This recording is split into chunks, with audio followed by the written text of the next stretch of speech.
Romantic. Wow. Ang siya din Ako talaga. pare kasi ako yung mahilig mga labit. Paano yung kalabit? Sa gabi? Pag magkayakap?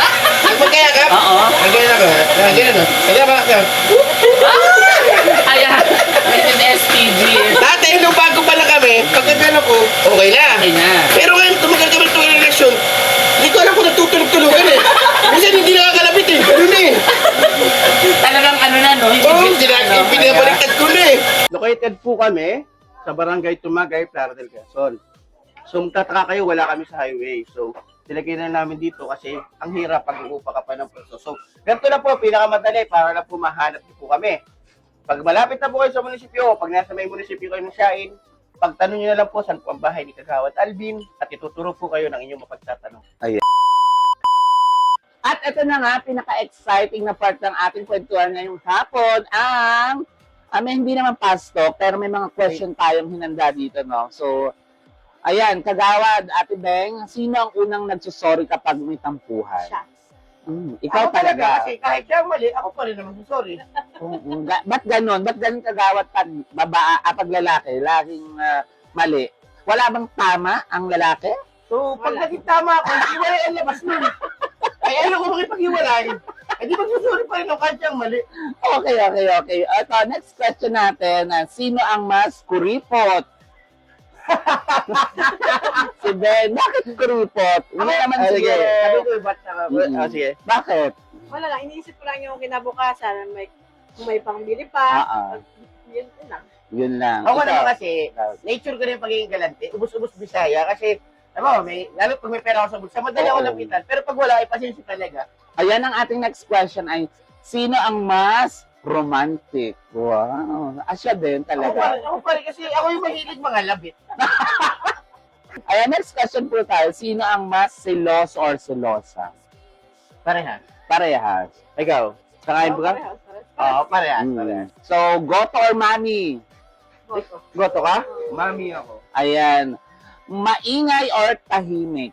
Maingay. Maingay. Sanay talaga sa maingay. Kasi maingay siya. Okay. Maingay. Ako din, maingay din kasi ako eh. So, ito naman, kung artista si Mister, sino siya? Danilo Barrios. Wow, sino ba si Danilo Barrios? Anak ni Vic Soto kay Ayan, ilabas natin sa screen Dina natin. Bonneville. Ayan, ito siya. Yan siya. So, kung artista naman si Mrs., sino siya? siya, syempre, napagod na asawa ko, ha? Sino? Hindi yan si Angel Locsin. Sino? Ha? Si Angel Sino? Locsin? Si Judy Ann Santos. Wow! Ang sexy ngayon ni Judy Ann Santos, ha? Hindi, sexy rin naman siya. Tinan mo yung muscle, sexy. Ayoko na lang mag-talk. So, kung may isang salita po para ilarawan ng inyong pamilya, ano po ito? Ikaw muna! Ako muna. Isang salita. Isang salita. One word. Pagsubok. Pagsubok. So, pagsubok.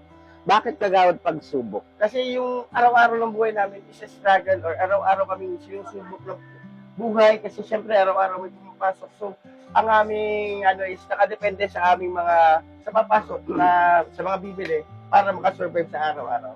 Okay. Yun lang naman ngayong hapong ito. Ayan, masaya ako natikman ko yung tamis anghang kasi yung lugaw Sabihin naman. mo lang natikman yan. Yes. Mo Yes. lang natikman kasi ang ilan. Oo, yun nga. Kaya ngayon ang tinarget ko talaga, guys. Kasi lagi ko namang kinakain dito ang lugaw, goto, yan, saka yung overload na lugaw. That's my favorite. And ang mami nilang napakasarap, guys. Puntahan niyo dito.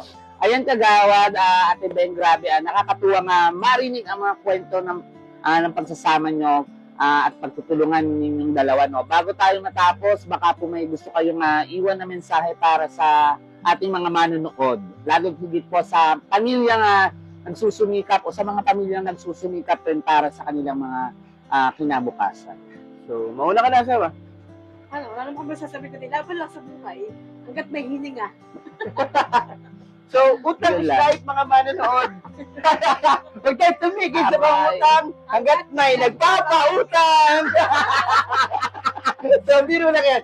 So, ito, may papayo? Yes, payo na. So, sa mga kabataan na sumisibol sa panahon ngayon, so nabitin man tayo sa kwento ng buhay ko na dating adik at ngayon nagbabagong buhay, nagsusumikap at sana'y huwag nyo nang tahakin yung maling tinahak ko. Ako na yung nagpapatunay at nagsasabi sa inyo na walang pupuntahang maganda at masisira lamang ang inyong mga buhay. Yun lang po. Ayan, maraming salamat ulit ka Gawad at Ate Ben sa inyong binahaging kwento ng inyong buhay ngayong hapon ito.